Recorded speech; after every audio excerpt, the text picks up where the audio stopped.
What's going on, everybody? I'm back, and I found another video by someone who uses text-to-speech voice, so we know that they're a fucking pussy. I say that because the rhetoric that they're fucking pushing is some incel Andrew Tate bullshit, but they're essentially saying that women are so discontent with being with their partners, and they want to run the carousel as when they're young, and when they get older they're bitter because of the fact that they let go of doing that or having a specific younger guy, whatever the fuck kind of. This is somebody who admitted in the beginning of their video they've never been with someone of this age, and then yet they're going around saying like, oh yeah, I know what I'm talking about here. I'm going to be really truthful with you and tell you that I've never dated or had sexual relations with a woman who was older than I was. On the other hand, the fact that I've shared housing in the past with older ladies provides me an advantage.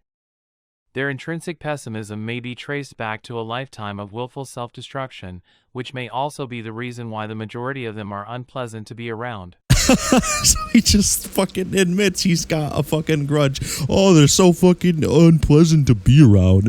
Oh, their fucking pessimism is intrinsic. I've never met a woman who's actually, you know, got a little pep in her step, or that she's actually optimistic. No, women aren't optimistic anymore. They're all just pessimistic, and they all just want to fucking use men. Oh, I'm fucking miserable, guys. I need a relationship, but nobody wants me. One of the numerous unfavorable characteristics linked to these individuals is the fact that they are often griping and moaning about everything and everything.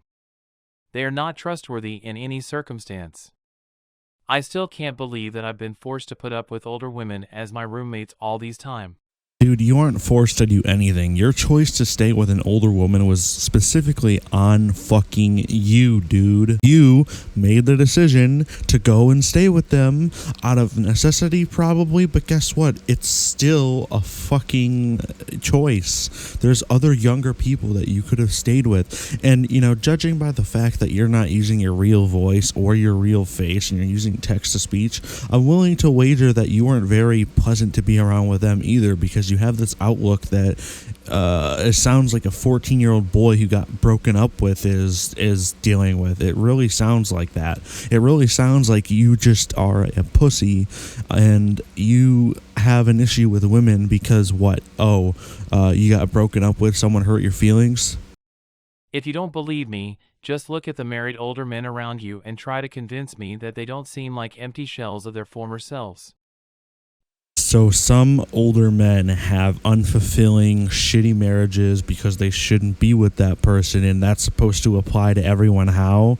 Where exactly are you getting this rhetoric from? Your 70-year-old fucking father who's about to die on death's door, who's going, marriage is a fucking joke because it's really just a way for the fucking IRS to take more money out, which it is, so don't get married, but that doesn't mean relationships are the same thing.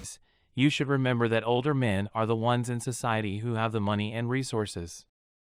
But if young men only dated other young people, how could they possibly afford to assist individuals who had recently gone through a divorce from their spouse?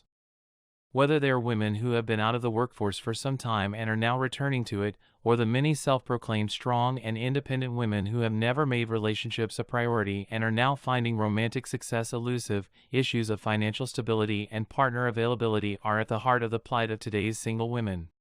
Right, and you're the expert on this. How? Where did you get this information? I mean, I don't see any work cited in your fucking comment section, nor do I see it in your description. I also don't see it in your video at all. I even scrolled all the way to the very end to see if you had any kind of statistics or evidence for this kind of claim, but I saw none. So I'm going to go ahead and assume that while you are trying to sound informed on this subject and you play a bunch of random footage of couples together with kids and older couples and younger couples and couples arguing and all this other bullshit that's completely random and not related to the subject really at all.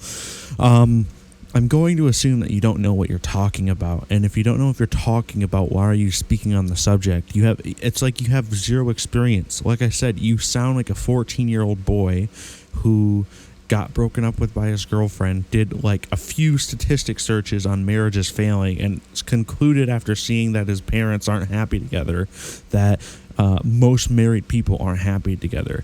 Marriage is a joke, but there are tons of people that are dating, that are in long-lasting relationships that are happy, and I would urge you to continue doing research on this and actually get involved and do something to actually learn this yourself, rather than just making a fucking video on YouTube where you assert that there's women being left over. I mean, come on, dude. Your literal thumbnail is a fucking picture that says leftover women are fucked. Anyways, in conclusion, I hope this video was a little bit funny for you, a little bite-sized video to push out. I had an idea for another video, but I decided that I'd push out this one first before I decided to put out another one. The next video will be kind of on the whole Andrew Tate thing. That and it'll have some other to do with, but primarily we're going to be tackling the masculinity is under attack bullshit. Have a great day.